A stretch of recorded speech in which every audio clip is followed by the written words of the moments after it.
Welcome back.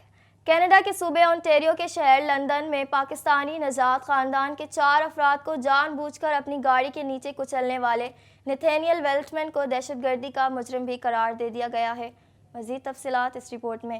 Canada के सूबे Ontario के शहर लंदन में पाकिस्तानी नजात खानदान के 4 अफराद को जानबूझकर अपनी गाड़ी के नीचे कुचलने वाले नथानियल वेल्टमैन को दहशतगर्दी का मुजरिम भी करार दे दिया गया है। सुपीरियर कोर्ट के जस्टिस रैनी पोमेंडर्स ने कमरा अदालत से कहा, मैंने मुजरिम का नाम ना लेने का इंतखाब किया है और ना ही वो नफरत आमेज बयान सुनाने का इंतखाब किया है जो उसने पुलिस के साथ या अपने मंशूर में शेयर किए हैं। उसकी वजह यह है कि उसके इक़दाम दहशतगर्दाना सरगर्मी की तशकील करते हैं। वेल्टमैन को नवंबर 2023 में पहले ही सलमान अफजाल, उनकी अहलिया मदीहा अफजाल, बेटी यमुना अफजाल और वालिदा तलत अफजाल के कत्ल और एक कम सिन बेटे के इक़दाम कत्ल का मुजरिम करार दिया जा चुका है, जिसके तहत उसे पैरोल के बगैर 25 साल उम्र कैद की सज़ा काटना पड़ेगी। 23 साल सफ़ेद फाम इंतहा पसंद नथानियल वेल्टमैन ने जून 2021 में सलमान अफजाल और उनके अहल खाना पर अपनी गाड़ी चढ़ा दी थी। जाबहक होने वाले 46 साल के सलमान फिजियोथेरापिस्ट थे, जबकि उनकी 44 साल बीवी वेस्टर्न यूनिवर्सिटी लंदन में PhD स्कॉलर थीं और सलमान की 74 साल की वालिदा पाकिस्तान से विजिट वीज़े पर कनाडा आई थीं। वाक़े में सलमान की 15 साल की बेटी भी जाबहक हुई, जबकि एक बच्चा जख्मी हुआ था। गैर मुल्की मीडिया के मुताबिक कनाडा की तारीख में पहली बार किसी मुकदमे में दहशतगर्दी के कानून का इत्तलाक किया गया है। समात के बाद अफजल खानदान के लवाहकीन ने बयान जारी किया। लवाहकीन का कहना था कि आज की सज़ा से करीब और दूर के लोगों को राहत मिली है। दहशतगर्दी का ओहदा इस नफरत को तस्लीम करता है जिसने उस आग को हवा दी, वो बदसूरती जिसने तलत, सलमान, मदीहा और यमुना की जाने ली, लेकिन ये नफरत किसी खला में मौजूद नहीं थी। ये सरगोशियों, तासुबात, मामूल के खौफ में परवान चढ़ती है। अमरीकी नेटो एलची का कहना है कि कनाडा को नेटो के दिफाई अखराजात के वादे को पूरा करने के लिए एक ठोस मंसूबे की ज़रूरत है। कनाडा के दिफाई अखराजात नेटो के GDP के इज्तिमाई अज़म के 2% से बहुत कम हैं।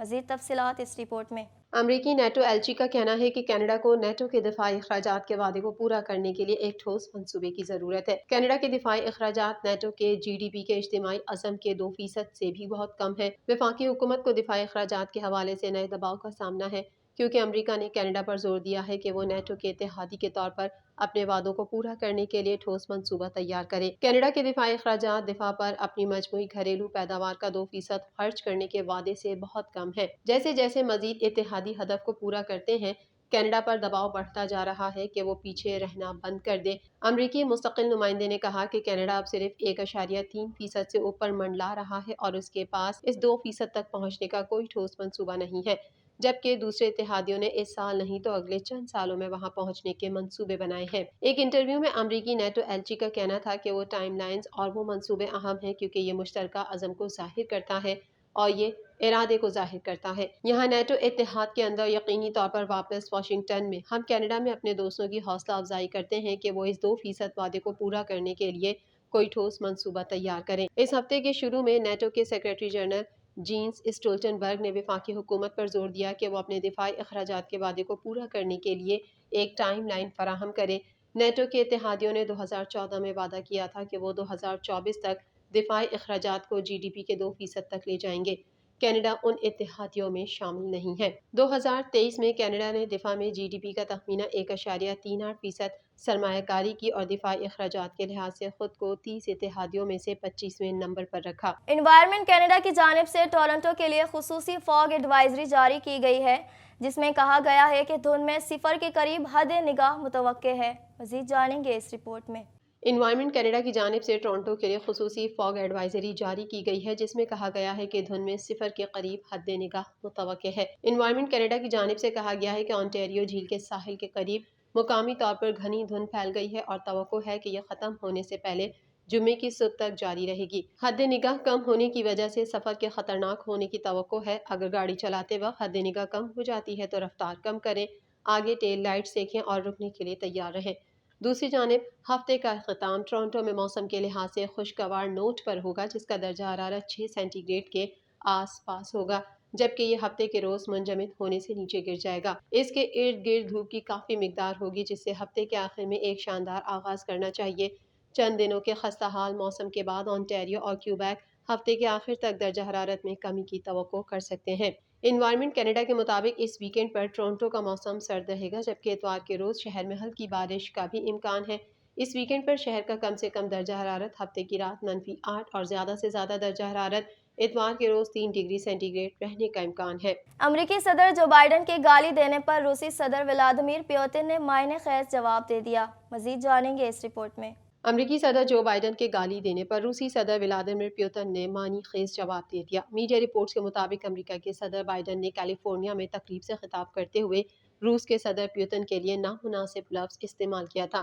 ولادیمیر پیوتن سے جب صحافی نے اس متعلق سوال کیا تو وہ بولے کہ بائیڈن کے الفاظ یہ ثابت کرتے ہیں کہ امریکہ کے لیے یہی بہتر ہوگا کہ بائیڈن دوبارہ صدر منتخب ہو جائیں۔ دوسری جانب امریکی صدر کی طرف سے کیے گئے تبصروں کے جواب میں ترجمان کرملن دمتری پیسکوف نے کہا کہ امریکی صدر کی جانب سے کسی دوسرے ملک کے رہنما کے خلاف ایسی زبان کے استعمال سے صدر پیوتن کو کوئی فرق نہیں پڑتا، البتہ ایسی زبان استعمال کرنے والوں کا دنیا میں وقار کم ہوتا ہے۔ غزہ میں اسرائیلی بربریت کا سلسلہ جاری ہے۔ رہائشی مکانات پر اسرائیلی فوج کی بمباری سے کم از کم 40 فلسطینی شہید جبکہ 100 سے زائد زخمی ہو گئے۔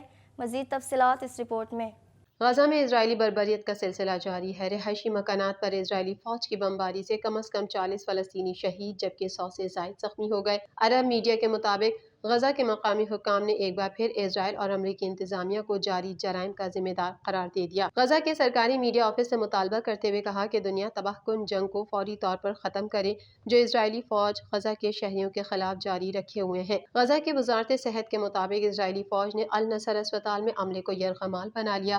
دوسری جانب عالمی عدالت انصاف میں جاری سماعت کے دوران چین نے اسرائیل کے خلاف مزاحمت کو فلسطینیوں کا ناقابل تسخیر حق قرار دے دیا۔ عالمی عدالت میں اسرائیل مخالف موقف پر حماس نے چین کو سراہا، جبکہ پاکستان عالمی عدالت میں اسرائیل کے خلاف اپنا موقف آج پیش کرے گا۔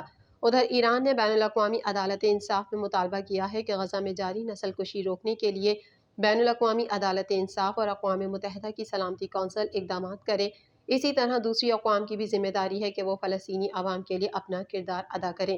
واضح رہے کہ 7 اکتوبر سے غزہ پر اسرائیلی حملوں میں 29,000 سے زائد فلسطینی شہید اور 59,000 سے زائد زخمی ہو چکے ہیں، جن میں 90 سے زائد تعداد بچوں اور خواتین کی ہے۔ دوسری جانب مصر نے غزہ میں جاری جنگ روکنے کے لیے انسانی بنیادوں پر سلامتی کونسل میں پیش کی گئی جنگ بندی کی قراردادوں کو امریکہ کی طرف سے بار بار ویٹو کرنے کی مذمت کی ہے۔ عرب میڈیا کے مطابق جمعرات کو برازیل میں G20 اجلاس کے موقع پر مصری وزیر خارجہ سامح شکری اور امریکی ہم منصب اینٹونی بلنکن کے درمیان ملاقات کے دوران شکری نے امریکہ کی جانب سے جنگ بندی کی قرارداد کو ویٹو کرنے پر افسوس کا اظہار کیا۔